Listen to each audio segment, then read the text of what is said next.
A leishmaniose visceral canina é uma doença parasitária crônica de extrema importância na medicina veterinária. Já a anemia normocítica normocrômica é um tipo de anemia que indica a falta de resposta medular e está muito associada a diversos tipos de leishmaniose. Mas aí que surge a pergunta: qual a relação existente entre a leishmaniose visceral canina e a anemia normocítica normocrômica? Fica até o final do vídeo, que é sobre isso que iremos falar hoje.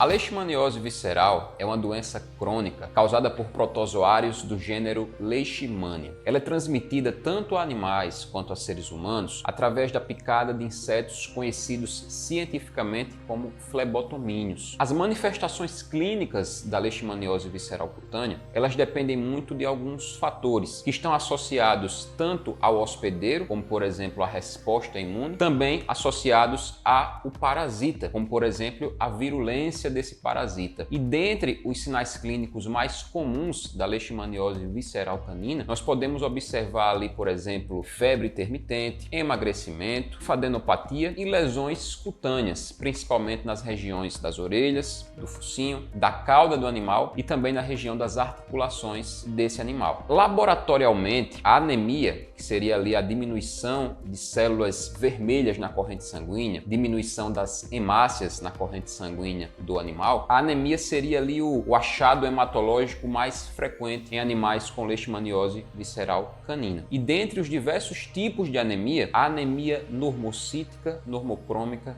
é a mais comum em animais com leishmaniose visceral canina. A anemia normocítica normocrômica, ela é uma anemia que está associada à falta de resposta medular, a um esgotamento da medula. E ela é caracterizada por animais com hemácias ali do tamanho normal, hemácias com a coloração normal e com a quantidade de hemoglobina normais. Então, aparentemente, o animal está normal, mas não se iludam com o nome. A anemia normocítica normocrômica é uma das piores anemias que tem, porque geram justamente essa falta de resposta medular. Então, a medula ela não produz ou produz poucas células jovens. E as células jovens, as hemácias jovens, tendem a ser maiores, tendem a ter um tamanho maior. Então, por isso, é uma anemia onde você tem ali hemácias de tamanho normal e hemácias com a coloração e quantidade de hemoglobinas normais. Esse quadro clínico está muito associado a doenças crônicas, como, por exemplo, doenças que afetam os rins, que afetam o fígado, a neoplasias, a doenças que geram carências de nutrientes e vitaminas ao animal e também a doenças infecciosas como a leishmaniose visceral canina. E aí surge novamente a pergunta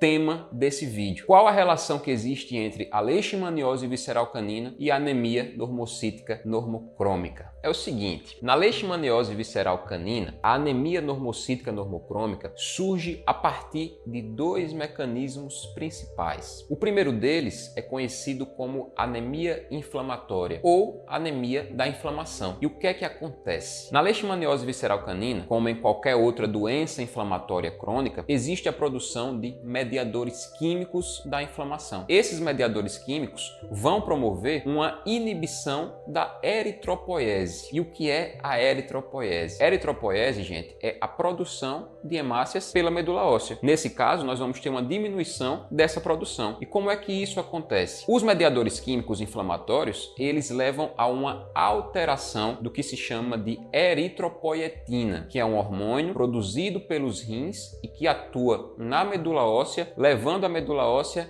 a produzir as hemácias. Então, tudo que ele inibe, que ele altera essa eritropoietina produzida pelos rins, nós vamos ter uma diminuição da eritropoiese, consequentemente, uma baixa produção de hemácias pela medula, certo? E o segundo mecanismo chama-se anemia hemolítica imunomediada. O que é isso? Seria basicamente o sistema imunológico do animal destruindo as suas próprias hemácias. E como é que isso acontece? Os anticorpos contra leishmaniose vão se ligar nas hemácias daquele animal, vão se fixar. Com isso, você vai ter ali um chamado para células de defesa virem destruir essas hemácias. E isso, na maioria das vezes, acontece dentro da própria medula óssea, o que gera ali uma hemólise e, ao mesmo tempo, um esgotamento dessa medula óssea. Então, em ambos os mecanismos, a gente tem aí a medula óssea sendo muito afetada. Consequentemente, a gente vai ter um esgotamento dessa medula e uma supressão dessa medula óssea, levando a um quadro de anemia normocítica normocrômica. Que lembrem, apesar da anemia normocítica normocrômica nós termos ali hemácias com tamanho, coloração e hemoglobinas em quantidades normais, essa anemia normocítica normocrômica é uma das mais perigosas, porque você não vai ter a liberação de células jovens e essas células jovens, o animal com uma doença crônica, principalmente infecciosa, essas hemácias jovens são fundamentais para uma sobrevida do animal, para melhorar o prognóstico do animal e ajudar a combater a infecção. E nesses casos de anemia normocítica normocrômica, indica justamente o contrário, um prognóstico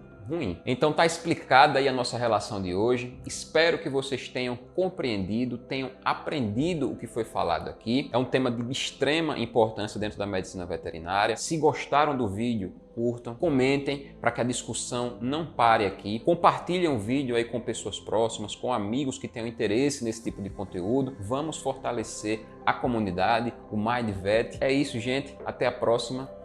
Um beijão aí para vocês.